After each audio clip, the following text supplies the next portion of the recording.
আসসালামু আলাইকুম প্রিয় দর্শক, ছোট বড় যেই ভিডিওটি দেখছেন প্রত্যেককেই ধন্যবাদ।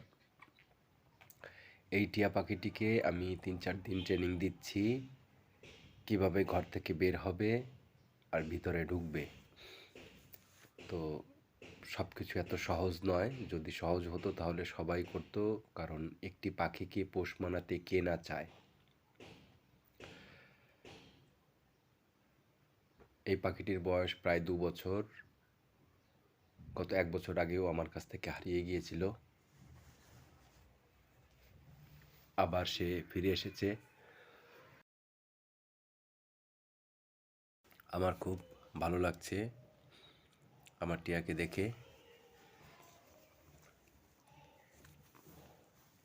প্রথমেই দেখলেন সে ঘর থেকে বের হয়ে প্রতিদিন যেখানে এসে বসে আমার খাটের পাশে, সেখানেই সে বসছে এবং সে অনেক ভীত।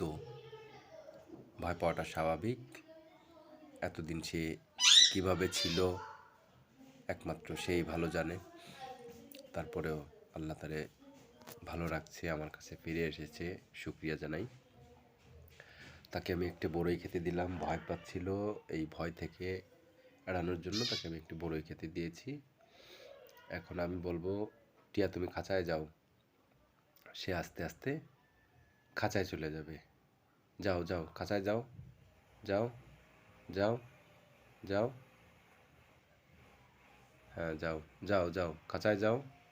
এই যে এদিক দিয়ে, এদিক দিয়ে, এদিক দিয়ে, এদিক দিয়ে। এখনো অনেক ট্রেনিং বাকি আছে। আমি পাখি পুষতে পছন্দ